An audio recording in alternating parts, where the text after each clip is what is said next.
இப்படி பண்ணலாமா? என்ன மேடம் எதுவும் யோசனையிலே இருக்கீங்க காலையில இருந்து? ஆமா, ஃபினான்ஷியல் இயர் வேற வருது இல்ல, நம்ம தான் சேனல்ல அப்லோட் பண்ணல வீடியோ. எப்படி ஸ்டார்ட் பண்றதுன்னே எனக்கு தெரியல, கண்டென்ட்டே சிக்க மாட்டேங்குது எனக்கு. எப்படி ஸ்டார்ட் பண்றதுன்னு தெரியல.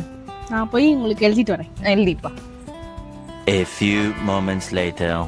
என்ன கண்டென்ட் எழுத போனவன ஆளையே காணோம், போய் ரொம்ப நேரம் ஆச்சு. என்ன, சரி விடுங்க, நானே எக்ஸ்பிளைன் பண்ணிடுறேன்.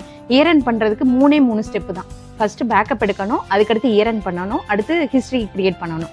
இது 3 தான். ஃபர்ஸ்ட் ஸ்டெப் பார்க்கலாமா? பேக்கப் எப்படி எடுக்கணும்னா, சாஃப்ட்வேர் ஓப்பனில் வச்சுருப்பீங்கல்ல, எக்ஸிட் கொடுத்தீங்கன்னா சியில் பேக்கப் ஆஃப் ஃபினான்ஷியல் இயர் இருக்கும். அதை கொடுத்துட்டு டிரான்சாக்ஷன் ஹிஸ்ட்ரி, பேட்ச் ஹிஸ்ட்ரி ரெண்டுக்கும் எஸ் கொடுத்துட்டு என்ட்ரு கொடுத்துட்டிங்கன்னா பேக்கப் ரன் ஆயிரும். ஃபர்ஸ்ட் ஸ்டெப்பு முடிஞ்சிருச்சு. Madam super intro. New financial create பண்ண 2 மினிட்ஸ் போதும். ஆனா ராங்கா பண்ணீங்க, மொத்த டேட்டா ப்ராப்ளம். இது சரியில்லை, வேற ஸ்டெப் 2 எப்படி பண்ணணும் அப்படின்னா, பேக்கப் முடிஞ்சதுக்கப்புறம் எஸ்கேப் கொடுத்தீங்கன்னா திருப்பி கம்பெனி நேமில் வந்து நிற்கும். என்ட்ரு கொடுத்தீங்கன்னா ஈல நியூ ஃபினான்ஷியல் இயர்னு இருக்கும். அதில் வச்சு கிளிக் பண்ணிங்கன்னா ஃபினான்ஷியல் இயர் பீரியடு வரும். அதில் டேட் வந்து ஃப்ரம் டேட் 01/4/2026 டு 31/3/2027 கொடுத்துட்டு அக்செப்ட் கொடுத்துருங்க. கொடுத்த உடனே ஷேலை ப்ரொசீடுன்னு ஒரு விண்டோ வரும். எஸ்ன்னு கொடுத்த உடனே நியூ இயர் கிரியேஷன் இன்னொரு பாக்ஸ் வரும். அதில் வந்து நிறைய ஆப்ஷன்ஸ் இருக்கும். Outstanding, ledger balance, expiry stock, நான் ஒர்க்கிங் ஐட்டம்ஸ், அந்த மாதிரி நிறைய ஆப்ஷன்ஸ் இருக்கும். உங்களுக்கு என்னென்ன ஆப்ஷன்ஸ் தேவையோ அதை மட்டும் எஸ் கொடுங்க. தேவையில்லாத ஆப்ஷன்ஸை நோ கொடுத்துட்டு எஸ் ஷேலை ப்ரொசீடு எஸ்ன்னு கொடுத்துட்டீங்கன்னா ஃபினான்ஷியல் இயர் கிரியேட் ஆயிரும். மேடம் இன்னொன்று மேடம், மார்ச் 31 முடிஞ்சிருச்சு, ஏப்ரல் 1 பண்ண தெரியாம முழிச்சிட்டு இருக்கீங்களா? இப்படின்னா வேணாம், இது நல்லாவே இல்லை.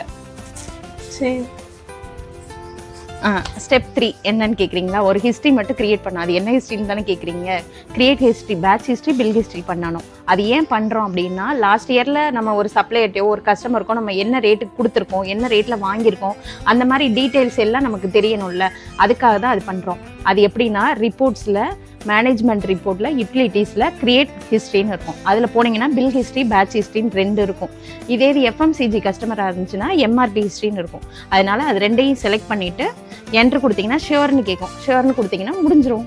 மேடம் ஒன்று madam, please madam. Hi friends, புது ஃபினான்ஷியல் வந்துருச்சு. நான் ஃபினான்ஷியல் இயரே முடிச்சாச்சு சொல்லிங்களா? வேணா எண்டு கார்டு வேணா போட்டு போகுமா? இதே மாதிரி வீடியோஸ்க்கு ஜெயச்சந்திர பிரசாத் சப்ஸ்கிரைப் பண்ணி வச்சுக்கோங்க. ஏதாவது டவுட்ஸ் இருந்தால் கீழே கமெண்ட் பண்ணுங்க, நாங்கள் அடுத்த வீடியோவில் உங்களுக்கு போஸ்ட் பண்ணுறோம். தேங்க்யூ.